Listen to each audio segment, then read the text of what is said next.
ये है गंगेश्वर महादेव। ये केवल तत्वों के लिए बना मंदिर नहीं, बल्कि तत्वों का ही मंदिर है। यहाँ 5 प्राचीन शिवलिंग जो स्वयं भगवान शिव के प्रतीक हैं, चट्टान के एक आधार पर विराजमान है। जहाँ धरती और पानी के बीच की सीमा खुल जाती है, अरब सागर अपना अनोखा अभिषेक करता है और लहरों की अनंत ताल ही प्रार्थना की धड़कन बन जाती है। ये एक हिंदू मंदिर है जो भगवान शिव को यानी महादेव को समर्पित है, जो गुजरात के पास दीव से महज 3 किलोमीटर दूर फुदम गांव के सीहोर में स्थित है। मंदिर का दृश्य अरब सागर पर अद्वितीय है। ये मूल रूप से समुद्र के किनारे चट्टानों के बीच में स्थित एक गुफा मंदिर है। गंगेश्वर में पूजा का कार्य प्रकृति के समय के साथ एक अंतरंग नृत्य है।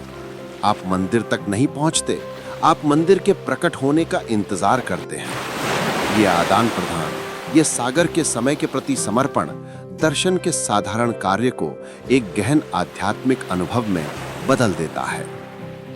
लेकिन ये 5 पत्थर इस अनोखे लहरों से घिरे अभयारण्य में कैसे पहुंचे? ये किंवदंती हमें महाकाव्य के महाभारत के हृदय में वापस ले जाती है। कहा जाता है कि अपने लंबे वनवास के दौरान 5 पांडव भाई युधिष्ठिर, भीम, अर्जुन, नकुल और सहदेव ने यहाँ आश्रय लिया था। भगवान शिव के भक्त होने के नाते वे अपनी दैनिक पूजा करना चाहते थे। मंदिर या मूर्ति न होने के कारण भाइयों ने अपनी गहन भक्ति का प्रतिनिधित्व करने के लिए एक-एक शिवलिंग स्थापित किया।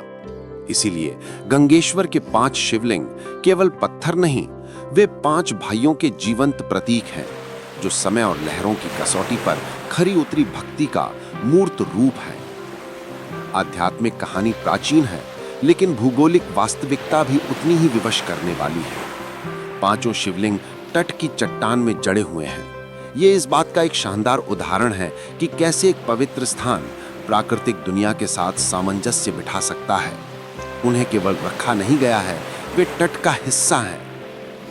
निरंतर जल स्नान केवल एक अनुष्ठान नहीं, ये प्राकृतिक शक्ति का प्रदर्शन है। समुद्र का ज्वार जो चंद्रमा और सूर्य के स्वर्गीय नृत्य से संचालित है, यह सुनिश्चित है कि पूजा शाश्वत है।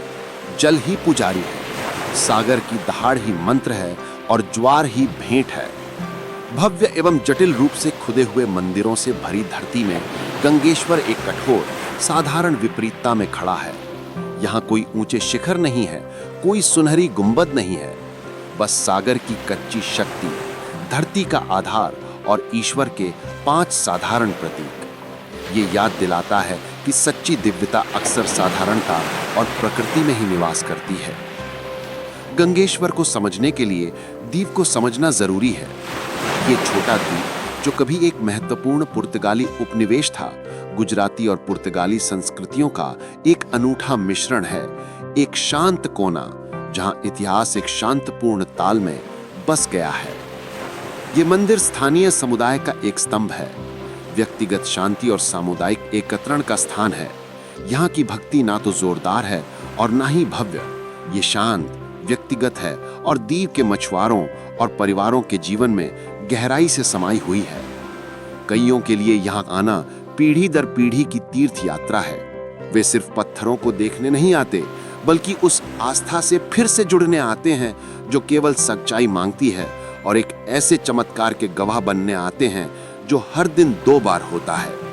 जैसे ही सूरज डूबता है, पीछे हटते पानी पर सुनहरी चमक डालता है, तो ये मौन बहुत कुछ कह जाता है। गंगेश्वर महादेव केवल एक गंतव्य नहीं, ये एक गहन आध्यात्मिक रूपक है। जीवन में इस तट की तरह हमें लगातार बढ़ते और पीछे हटते ज्वार का सामना करना पड़ता है, चुनौती के क्षण और शांति के क्षण। लेकिन 5 शिवलिंगों की तरह यहाँ की भक्ति अडिग, धरती से जुड़ी हुई, ये फिर भी ब्रह्मांड की विशालता से निरंतर स्पर्श और शुद्ध होती रहती है। सागर आता है, सागर पूजा करता है और सागर वापस चला जाता है, मंदिर को अगले चक्र के लिए तैयार छोड़ देता है। पांडवों ने अपनी आस्था यहाँ हजारों साल पहले स्थापित की थी। आज अरब सागर लगातार ये साबित कर रहा है कि आस्था शाश्वत है। गंगेश्वर महादेव, जहां सागर शिव की पूजा करता है।